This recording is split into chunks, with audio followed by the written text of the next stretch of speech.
Sanibonani, Mqeqeshi Wezinsizwa lo. Bathi uphuthu nginka ngephuzu umatshitshi qimane. Kunensizwe engibhalelile la. Umfowethu ubhalile wathi, "Sawubona Mqeqeshi, ngibhala le message ngoba ngidinga usizo lwakho." Uthi umfowethu ke ngisevasithi ngenza unyaka wesibili. Kushuthi kule bus engiyigibelayo mangiya ecampusini kunentombazane ngihleli nayo sizixoxela kube mnandi. Lengane ngazi yonke into ngayo manje indlela esikhululeke ngayo masihleli ndawonye. Uthi futhi ke lengane ngazi yonke into ngayo manje indlela esikhululeke ngayo masihleli ndawonye.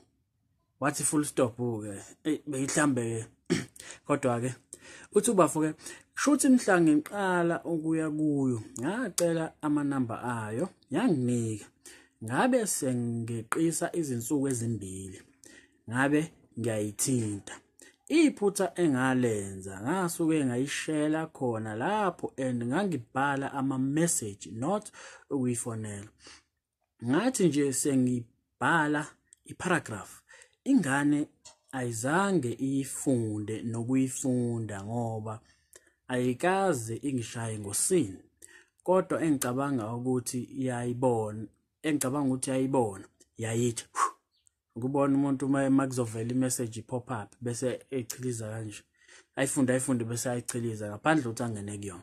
So leyo nto umfowethu ayichaza kodwa ukuthi umfowethu yayithi imessage yangiziba lapho kusho umfowethu ke uthi ke kwala noma sengiyibingelela okwesibili yangiziba kweqa izinsuku ezintathu sibukana nje ebhasini yabo. So ingakho umfowethu ngengigcizelela ngithi mina uma intombazane ungayijwayela kokuqala nje mhlawumbe uhlangana nayo ungayazi uyimisele nje ngayo musu kutatazela ujaha ukwenza njani uya ku WhatsApp uyikhulumisa ku WhatsApp uyishele futhi ku WhatsApp yabo. Uma benze njalo uzinyusela amathuba amaningi ukuthi imishini yakho ifeyile yabo. So uWhatsApp ungaphuthuma ku WhatsApp kumuntu nakhona ukuthi uyomshela ungamkhulumisa umuntu ku WhatsApp kumuntu omjwayele yabo intombazane oyijwayele ekwaziyo nawe yaziyo wathatha inamba yakho vele yakwazi hayi lapho ke asikho isimanga lapho yabo. Kodwa umuntu mangabe engakwazi ngakujwayela ngithi thatha u5 mfowethu udlulisa 1 or 2 days ufake airtime nje ya 5 rand encane vele ayikho into eningi oyikhuluma kuukuthi athole inamba yakho vele ngoba i-step sokuqala leso yabo. So akujaho akuphutha unyandawo yabo. So faka 5 rand mangabe ungekho ku5 rand kuphoqa ke mfowethu kuyakuphoqa ukuthi ke udlulise 1 or 2 days bese umkhulumisa kuphi ku WhatsApp yabona. So nakhona imessage indlela oyibhala ngayo uyambingelela umtshela usibanibani fika uthi sawubona kwimessage eyodwa sawubona usho uthi hayi usibanibani igama bese mhlambe yambuza ukuthi uhamba kahle ngalolu suku ukuze naye mangabe ifunda bona uthi usibanibani lo ngibhalelile yabo angabi confused ukuthi ungavela uthi sawubona noma uthi hey yabo abona namba engayazi athi hey ethi sawubona ashiya kanjalo umuntu nabo engathi uyingane yabo. Uzomdida naxa ukuthi ubanike lo kanti in one message fanele athole ukuthi usibanibani nawe uzobona ukuthi hayi lo ayazi into yakhe. So kanjalo lento thank airtime mangabe ikhona mangabe ingenayo mangabe ungenayo ke kuphoqa futhi ayikho into ongayenza kodwa ukuthi ubafo uthi ufethu ke ngolwesihlanu ngaya kuyo saxoxa nayo ya open ngale ndlela okay uthi ufethu ngolesihlanu ngaya kuyo saxoxa ya open ngale ndlela eyokushela angiphindanga ngayithinta njengamanje isingena ebhasini izohlala nami njalo noma ingibona iyasmile ingibingelele sesijwayelene ngale ndlela and iyazi vele ukuthi ngiyayithanda yabona. Uthi ufethu ke ngale message engiyibhala la ngenze uthi ufethu ke ngenze njani uma sekunje isikhathi sokuthi ngiyishele noma ngingabe ngisaya lapho eyokuthi ngikhiphe ngeke ukujabulele vele lokho manje mase kunje angazi ngenze njani. So wayivala lapho umfowethu. So yabona mfowethu into ngiyakujabulela ukuqala nje ukuthi into ubonile iphutha lakho ukuthi libe kuphi, yabo, and anamahloni uyaliveza ukuthi hayi usuke waphuthuma WhatsApp wayishela WhatsApp yize sewenze kahle wadlula 2 days kwamanje ugijima WhatsApp afika wayomshela khona wakuziba-ke. But-ke akusenani amaphutha ayenziwa vele like mfowethu amaphutha into esiphila ngayo sifunda kuona ingakho phela sihlukile kwezinye insizwa, yabo. Kodwa-ke as much as kulelo phutho walenza khona okuhle-ke okwenzakala. Wayibona imessage yakho ukuthi uze ngani, awuzile ngomngani, ufuna yena umqobo, yabo. Wayibona imishini yakho lo muntu uyangishayela, yabo, akazile ngokuthi azoba umngani wami. As much as akuziba kodwa wayibona inhloso yakho kuleyo message, yabo. So into-ke eyenzakalayo-ke la yabona ukuthi wena lo muntu as much as senzibeneke kanjalo ebhasini waphindwa yakuyena umkhulumisa. Into ongayinakile la njengoba uthi nje usucabanga nokuthi noma ubuza ukuthi ungabusayiphatha yini yokushela. So into eyenzakala njengoba nikhuluma nilokho nikhuluma nihleka kumnandi ukuthi nihlale ndawonye, imishini yakho wena usuyikhohliwe, yabo. So lo muntu usufana nomngani kuyena, useyaku friendzone, sekumnandi ukuhlala nawe njengomngani, yabona. So imishini yakho wena obuze ngayo kahle isifeyilile ngobani usuyikhohliwe, yabona. So mangabe kukanjalo-ke usuka i-friendzone, yabona. Nawe ngicabanga uyakubona lokho. So usuka i-friendzone uyangena futhi uya deep, yabona. So njoba kulokuqhubeka nje kanje ushona phansi uyacwila usolwandle phakathi kwi-friendzone, yabona, ngenxa yani yendlela osekwenzeka ngakhona.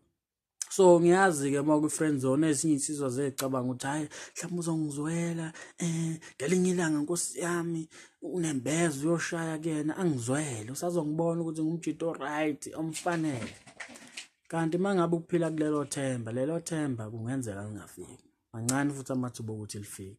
Kanti lento ileli kuwena ukuthi nje ukhumbule imishini yakho. So it's either imishini yakho iyona noma akwenze kulutho. Ukhumbule phela abangani unabo, awuzanga kuyena ngomngani, yabo. So uze kulo muntu ngoba uzimisele ngaye ufisa ukuthi abe intombi yakho, yabo. Uzofaka isicelo kahle i-proposal yokuthi hayibo nakho kunesikhala la sakho woza, yabona.